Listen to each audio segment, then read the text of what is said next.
So Jeff, I'm wondering if you can talk to us about what drew you into the neo-Nazi movement in the first place, and what made you disengage and de-radicalize after 25 years. And also, could you tell us what that process has been like and what your experience has been in combating some of those previous narratives with your former peers? Well, starting out in it, it's something that literally anybody can get involved in. I know a lot of people have a story that's, you know, they came from a bad home or they had some sort of trauma. I want the public to understand that it's something that literally anyone can be recruited into. I come from a middle-class home, a normal family. You know, my dad and mom were there. Excuse me. But literally anybody can be brought into these type of movements. And for some, they're looking for brotherhood. They're looking for a network of people to be part of. For others, it's ideological based. For me, it was more ideological based. But once you're in there and the various tactics that can bring you in there, I mean, we utilized our recruitment tactics under many different ways. If someone was religious, we would use Christian identity. If someone was, you know, really into music, we'd use music. If someone was into the politics, we'd use the politics. You know, someone had a bad experience with someone of another race, we'd use that. So there's not one specific tool that's used to bring people in, and that's what we have to look at as far as bringing people out too.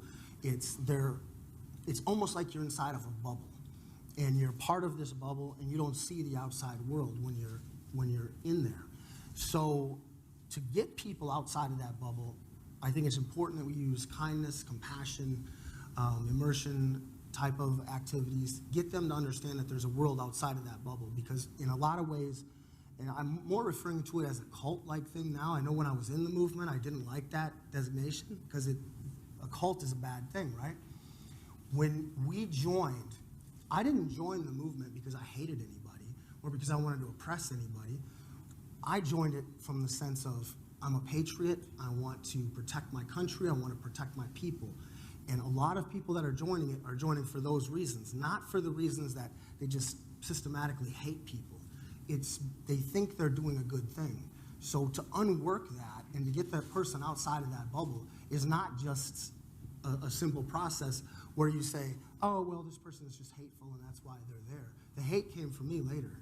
It wasn't something that drove me there. I didn't have bad experiences with minorities or other people. It was ideologically based. Okay, and is that what you refer to as the counterculture? So you had an article also where you discussed, you know, anyone is susceptible to recruitment, and then you referred to the counterculture. Is that the bubble that you're talking about? Yes, and the counterculture is, in the movement, you have to understand, you know, to explain it to people, we had an answer for everything. You know, we had, the National Socialist Movement was producing video games. We had 2 different video games that were produced over the years.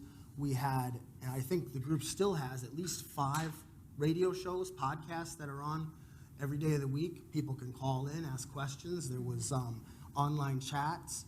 There was a forum. There was music and bands.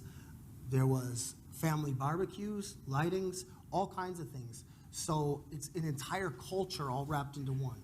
It's and it goes back to the cult type of scenario where everyone you know is in there. When you leave and when you're in there, almost everyone you know, all of your friends, sometimes your family, some of the people don't have good family networks and support networks, everyone you know is inside that bubble.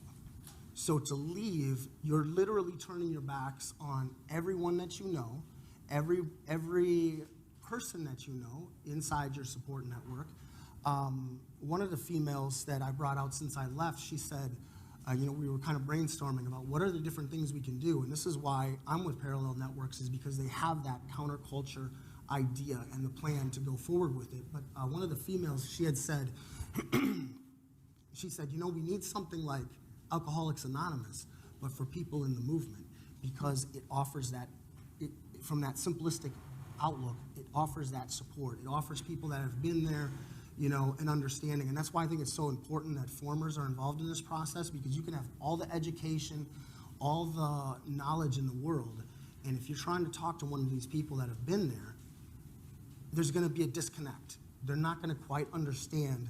You know, they're going to say, oh, well, this person maybe seems like they know what they're talking about, but they haven't been there. They don't know what I've been through. They don't know my life. They don't know that, and we're just predetermined almost to fight against that, to fight against anybody coming in and criticizing the movement or our ideology. You know, it's like with confirmation bias. You believe what the answer is that you want to believe, you know, in any type of thing. Like, for example, the Holocaust. You will look at the revisionist literature and say, that's the truth, even if you have facts from the other side that are there, because you want to believe that what the movement said is the truth. So to break that down is not an instant process. Nobody just says, snap of a fingers, I'm out of the movement. It is a long process. It takes time, and formers are absolutely critical to this process because it's, I mean, the simple way to break it down is like street cred. You know, the formers understand that world, they understand how we got there, and we understand now how to get them out. So you said that you have different ways of bringing people in, and it kind of depends on what that person's, I guess, what sparks an interest for them. Is that, I guess one thing is, how do you keep the movement together if you have all these different segments? And then how do you also bring people out knowing that you got them in a certain way? Is that a tactic to remove them as well? Yes. With the National Socialist Movement, one of the things that we found, I crossed into a lot of different groups. I would be invited to speak at Klan gatherings, skinhead concerts, different things like that. So I wasn't just, you know, at the head of the National Socialist Movement. I knew people from all of the different groups. So taking that into consideration and going, okay, well, this group, like League of the South, for example, this is a group that's focused on neo-Confederacy and things like that. So they would focus on that, and that was sort of their niche. So different groups would have different niches.